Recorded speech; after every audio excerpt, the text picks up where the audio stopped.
3 out of 4, fellas. That's the crazy thing. There's still so much more to go. There's still so many showings to be seen, and I'm so excited. We're going to be seeing Hollow Bastion for this next set. Absolutely. I still can't. I don't know who will play it. I don't know. That's okay. We'll figure out in just a hot second. Is of course going to be Game & Watch versus Byleth, which Tale as old as time. This is a matchup known through the heavens. exactly. We've all played it, right? As it's gonna be the good old Ruben versus worst zoner player. Yeah, interesting indeed. I don't know either of these two players personally. And they're going to be duking it out for top 96, which is quite crazy to me. Yeah, We're, good as stuff. what we've been saying about crazy upsets, I think both of these players must have made some sort of showing to make it through to this point in the bracket.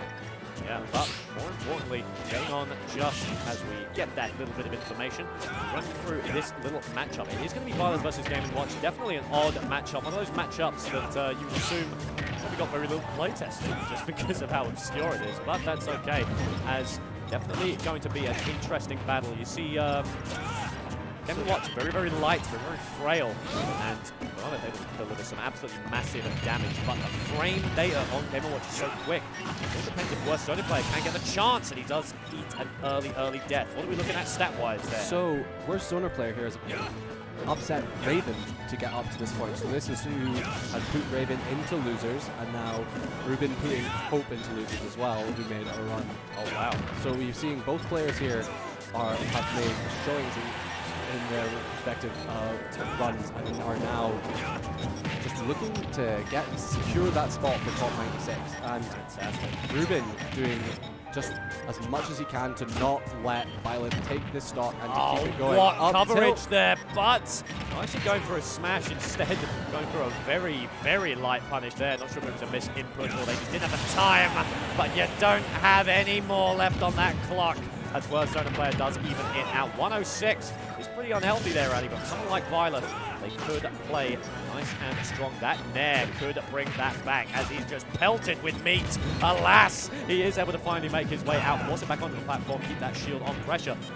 Grab, that's what you need to force it back into this advantage. Now, with that disadvantage, we're seeing zoner player is just trying to create this area between himself and Ruben, but Ruben is just slowly and surely using that Game & Watch frame data and that ground speed that is just much faster than Byleth, just to chase them down and not quite get a chance. We're now saying, I nearly spoke too soon. Tasty. That is what Byleth is all about. Ruben playing the Game & Watch. It's so frail, so light. It's like a mosquito, you know?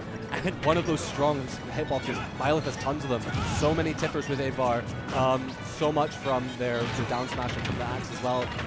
There's so much that can just completely decimate and destroy Game & Watch here.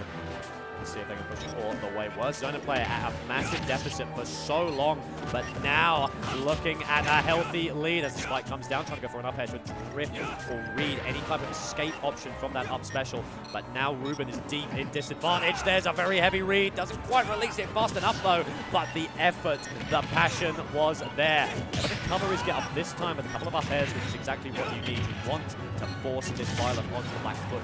You do not want to force it to have any kind of advantage as a down smash comes through.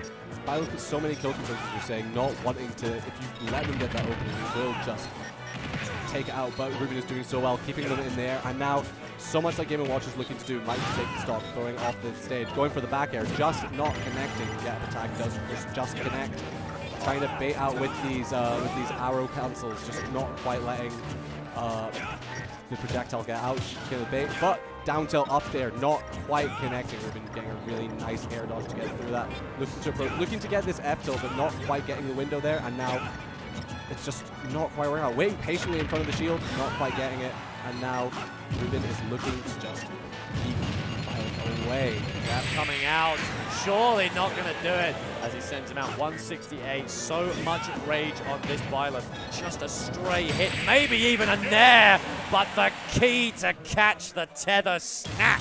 Very, very nice awareness of that swing that comes from the tether recovery, and just not letting worst zoner player get that chance after making such a huge comeback from such a deficit from being a whole stock down, getting a kill at 40%.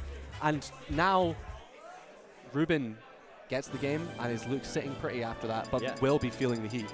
This is where things get really interesting because it's how Zona players kind of allocate their resources and whether they even can, whether they have the capability to allocate this. So we saw Ruben had the opening gambit, got the lead, everything was great. Suddenly, a very clutch comeback from Zona player was able to bring it back, force it to be even. But once that comeback factor was gone, he couldn't return back to neutral and push again, so obviously he just fell behind.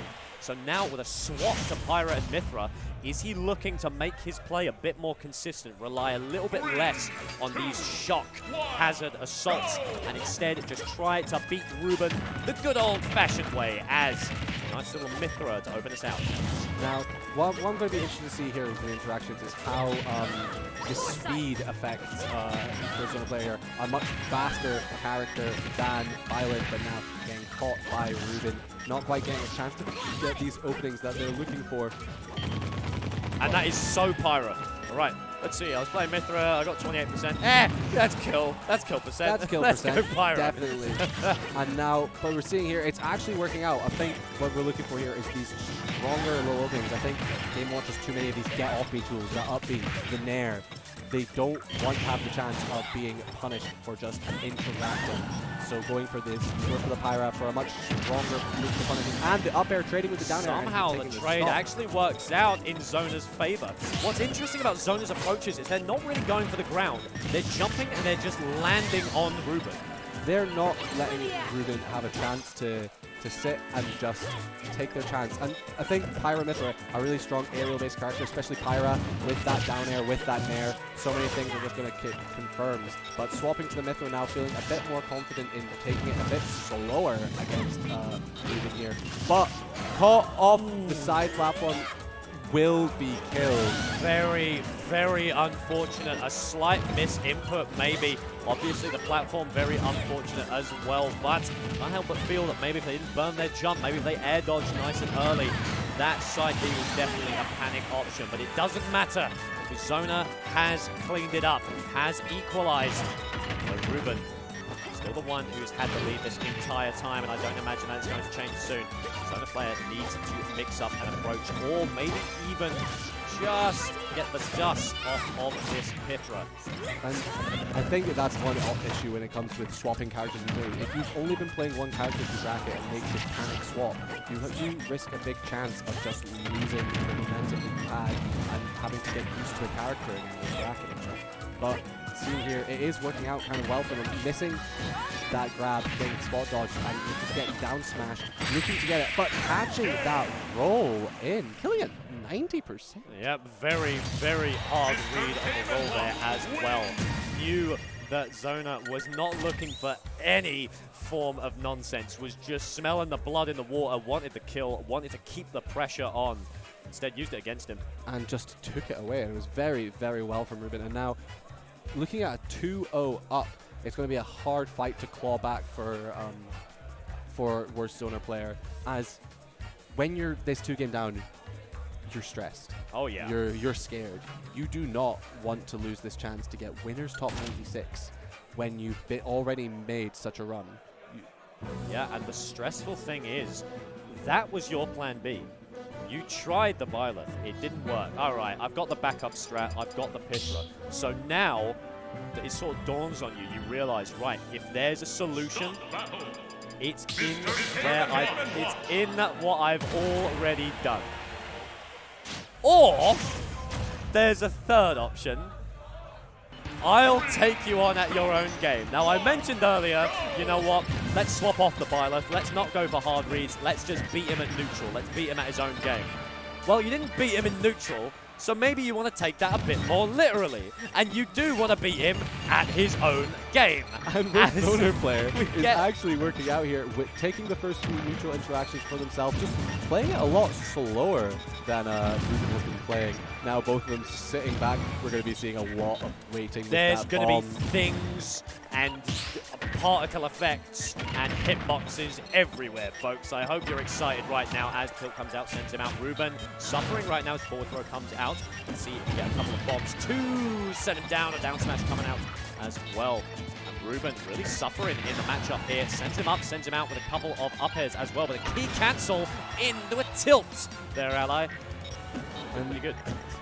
What's interesting to me here is that Zona player is actually taking him at his own game here and playing a much more simple game plan, relying on that bomb, relying on that back air, playing very slowly, and it's actually working out. And down smash to up smash, not the classic that we see from Game & Watch, but it will work out. I'm getting mixed up. I'm getting so confused as well. It really, really is.